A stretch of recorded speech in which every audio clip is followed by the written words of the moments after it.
USS Constellation. There's a grand lady in Baltimore who has taken her rightful place as the Inner Harbor's crown jewel in the heart of the Chesapeake Bay.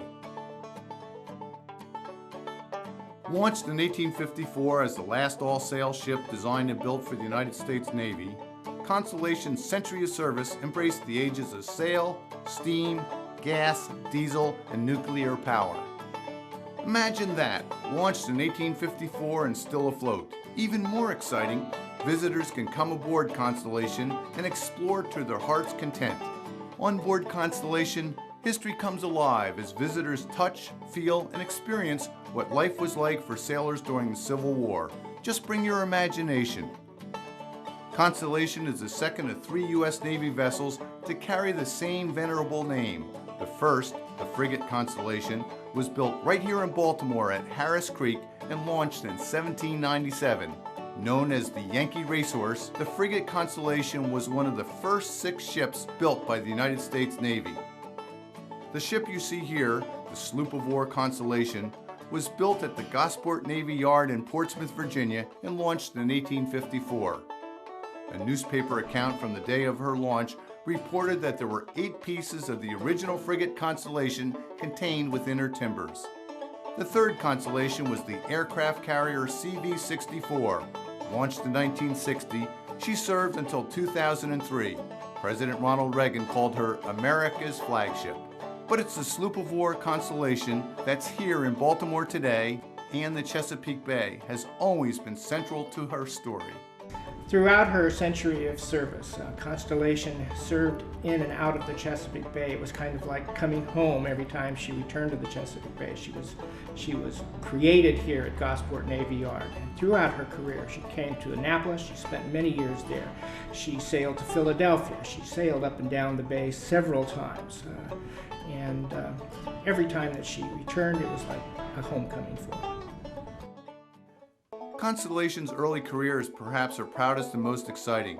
From 1855 to 1858, she sailed the Mediterranean to protect American interest and show the flag.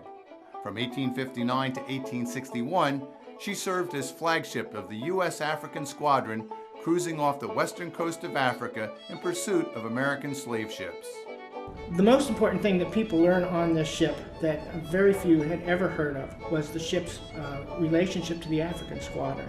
That this country did have at sea, before the Civil War, a fleet of ships designed solely to free slaves who'd been captured and were on their way to the Western Hemisphere.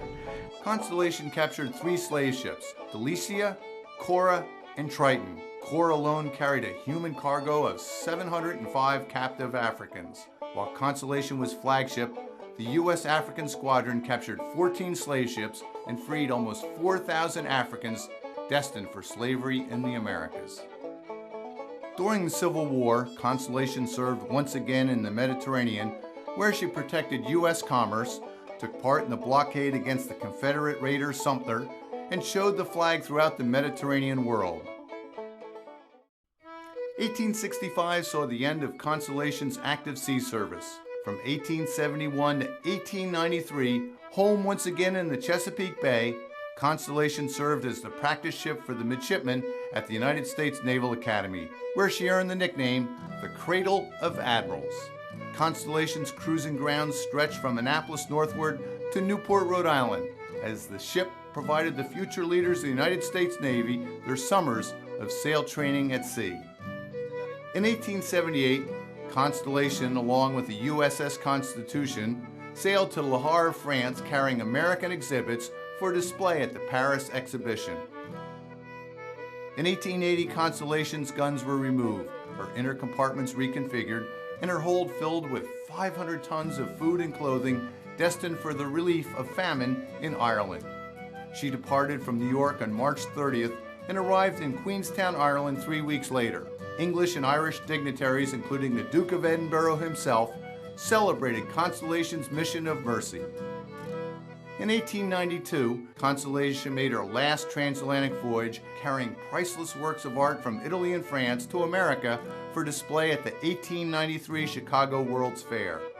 Constellation took her final cruise the next summer. As her crew of midshipmen disembarked, Constellation's sailing career was at an end. Although the age of sail had passed away, Constellation remained active, and from 1894 to 1933, she served as a stationary training ship at the U.S. Naval Training Center in Newport, Rhode Island. And it was there in Newport that Constellation saw her last official naval service as the relief flagship for the U.S. Navy's Atlantic Fleet and Battleship Squadron 5 during the Second World War. Almost 100 years old, USS Constellation was still serving her country.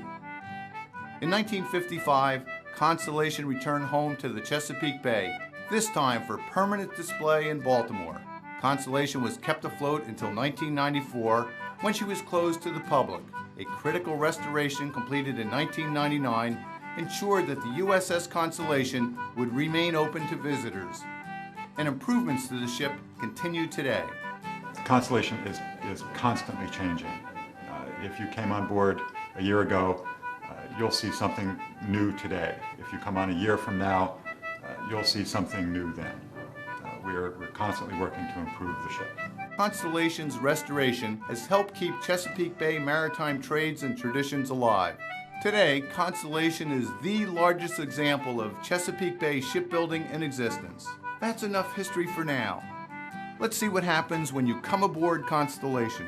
When you come on board, cell phones and everything don't work anymore. This turns into the 1860s and you are back in time on the Constellation learning what it was like to be here. People come on board and they get touched by this walking through history that they're able to do, and they're able to see the hammocks and see the officer's wardroom and sit in the captain's cabin and have this whole immersive experience that you're never going to get at most types of museums. So this is a really wonderful experience for them, and they have no idea what they're missing out on, and then they come on board and they keep coming back.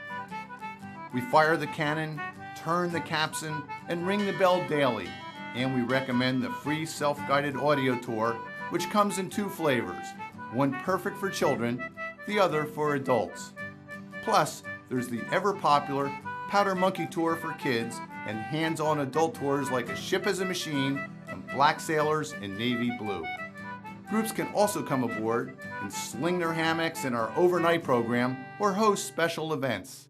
Our crew knows the USS Constellation is an amazing experience, but don't just take our word for it. Here's what recent visitors had to say. It's very kid-friendly, very family-oriented, and the kids will love it, and they'll come out asking questions, which I love.